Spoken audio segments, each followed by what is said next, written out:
মা মা বিদ্যাসাগরের ছবিটা এখানে রেখেছো কেন? রেখেছি তার কারণ আজকের বিদ্যাসাগরের প্রয়াণ দিবস 29শে জুলাই। আজকে 134তম প্রয়াণ দিবস। বিদ্যাসাগর সম্পর্কে তুমি খুব একটা বেশি জানো না। না? তাহলে আমি একটু গল্প বলি, শোনো। বিদ্যাসাগর ছিল খুব দরিদ্র পরিবারের ছেলে। তার জন্ম হয়েছিল পশ্চিম মেদিনীপুর জেলার ঘাটাল মহকুমার বীরসিংহ গ্রামে। তিনি খুব ছোটোবেলায় গ্রামের পড়াশোনা শেষ করে বাবার হাত ধরে কলকাতায় আসেন। যখন কলকাতায় আসছিলেন, আসার সময় রাস্তার ধারে ধারে অনেকগুলো মাইলস্টোন পোতা ছিল।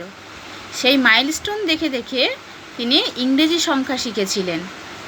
তার এই মেধা দেখে তার বাবা, তিনি তো খুবই আনন্দ পেয়েছিলেন। মা বলো। তারপরে কি হলো? তারপরে তো চরম দারিদ্র, কঠোর পরিশ্রমের মধ্যে দিয়ে তার শিক্ষা জীবন শুরু হলো।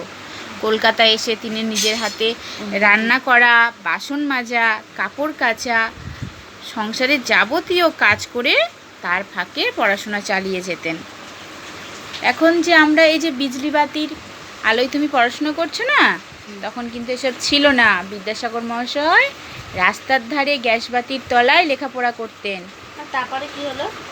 তারপরে এত দুঃখ কষ্টের মধ্যেও তিনি পরীক্ষায় ফার্স্ট হতেন, কোনো পরীক্ষায় সেকেন্ড হননি। তারপরে মাত্র 20 বছর বয়সে তিনি অগাধ পাণ্ডিত্য লাভ করেন, পেয়ে গেলেন বিদ্যাসাগর উপাধি। তিনি গরিব দুঃখী কষ্টদের কিন্তু কখনোই খারাপ চোখে দেখতেন না, খুবই দুঃখ পেতেন তাদের দুঃখে। তারপর কি হলো? তারপরে তিনি নিজে যে টাকাটা আয় করতেন তার বেশিরভাগটা গরিব দুঃখীদের মধ্যে বিলিয়ে দিতেন। কখনো কখনো ধার দেনা করেও লোকেদের সাহায্য করতেন। তাই তো তিনি কেন?